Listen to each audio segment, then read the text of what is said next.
Hey, do you know what taxidermy means? It's the art of making dead things look alive. You can take the skin, stretch it over a new frame, replace the eyes, touch up the scars until it's almost what it used to be. Now imagine doing that to a tank. The Americans called it the M48. The Israelis stuffed it, armored it, gave it new optics, and called it the Magach. The Magach is what we're going to talk about in this video. We'll look at its beginning and at its end and everything in between, including the wars it fought in. Now, what does Magach actually mean? The Magach series of tanks refers to Israel's modified M48 and M60 Patton tanks, which they acquired in the 1960s. The name Magach is Hebrew and means battering ram. The reason Israel bought this tank is basically because after Israel's 1948 war, its armored core wasn't exactly combat ready. They only had old and rusty World War II era Shermans and some French AMX 13s, which were not suited for any future use. Driving one to battle is like showing up to a gunfight wearing socks with sandals. They needed something new. And that's why in the early 1960s, Israel arranged a secret deal with West Germany to buy 150 M48 Patton tanks, but only 40 of them were delivered to Israel before political backlash halted the deal. The United States then stepped in and sent Israel about 210 additional M48A1 and M48A2 tanks by 1966. 90 of them were sent in 1965 and 120 in 1966, giving Israel roughly 250 Patton tanks in total. The M48A1 models were designated as Magach 1 and the M48A2C model were designated Magach 2. When the Six-Day War broke out in June 1967, Israel had only managed to get about 120 of its newly acquired M48 Pattons combat ready. The rest were still being overhauled or held in reserve. Those Magach tanks fought primarily in the Sinai Desert against Egypt, alongside Israel's Centurions, which they had bought from Britain. In difficult battles like Rafah and Khan Yunis, which are both located in today's Gaza Strip, the Magachs proved their worth despite their comparatively old age. They led assaults and overran Egyptian positions. But then came the awkward part: urban combat. Fighting in narrow streets in Gaza revealed some problems. The tank's bulk and mechanical issues led to a slower advance in urban areas, and during the Six-Day War, there were no Hamas fighters popping up from holes in the ground firing RPGs at them. But the main complaint back then wasn't ambushes. In fact, it was the M48's cupola, which was simply too big, and the 90mm gun was less than underwhelming, but at that time they just had to work with it out of necessity. During the war, Israel also captured about 100 Jordanian M48A1 Patton tanks, and they wasted no time taking and using them themselves. They also captured some Jordanian M47 tanks, but Israel discarded them as obsolete. These captured tanks boosted Israel's tank fleet a bit more. By the end of the Six-Day War, Magach crews had gained confidence in their new vehicles, but they also learned some hard lessons that would lead to immediate upgrades. After the Six-Day War, Israel instantly started improving the patents. All surviving M48s were upgraded to the Magach 3 standard by the early 1970s. Now, what exactly did they improve?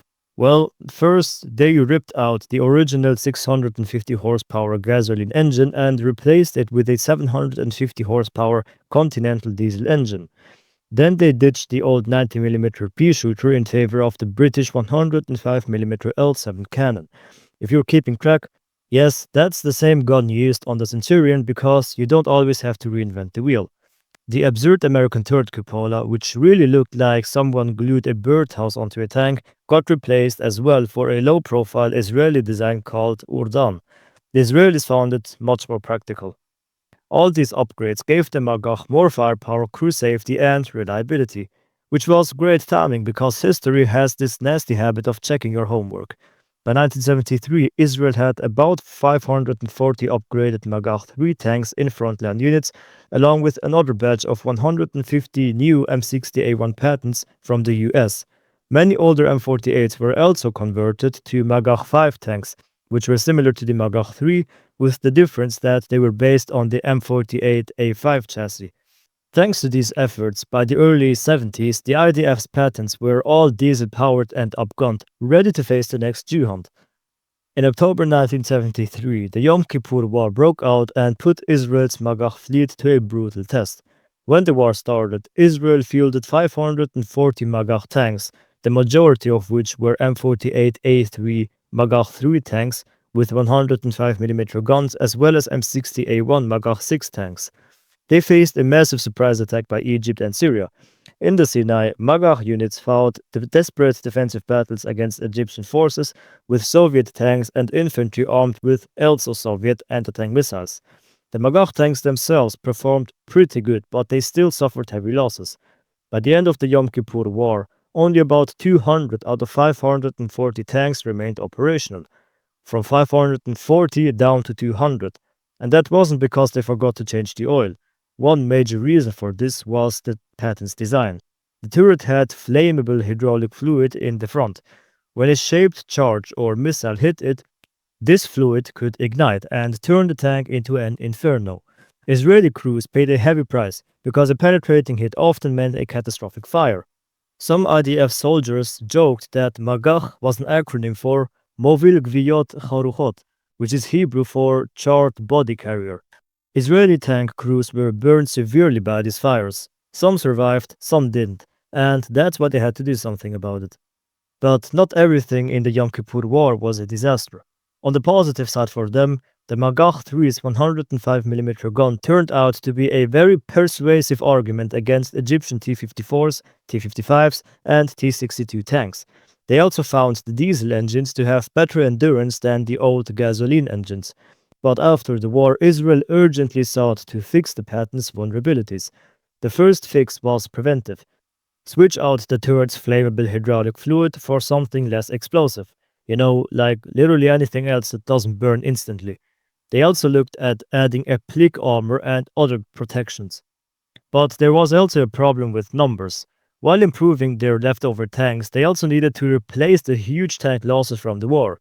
The United States held them again with Operation Nickel Grass, which is an ugly name for an operation in my opinion, but anyways. In this operation, they rapidly delivered hundreds of tanks to Israel. Large numbers of M48A3, M60 and M60A1 Pattons were shipped in 1974 to replenish the fleet. By the late 1970s, Israel had even received 150 factory upgunned M48A5 tanks, which were essentially M48s with 105mm guns and improved fire controls. With the US basically running a military version of Amazon Prime for Israel, their armored core got bigger again and modernized. The new M60A1 was introduced to service and called Magach 6, while the older M60, with the older turret, somehow got called Magach 7. Why? Because Israel ran out of M60A1s, got stuck with some earlier M60s, and decided the only logical move was to give the worst tank a higher number. That's military math, don't question it. Just like you shouldn't question the logic of, if I don't steal it, someone else is gonna steal it. No!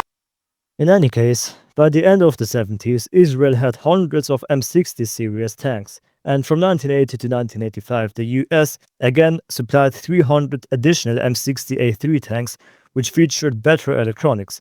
The M60 variants, Magach 6 and 7, became the backbone of Israel's armored units in the 1980s.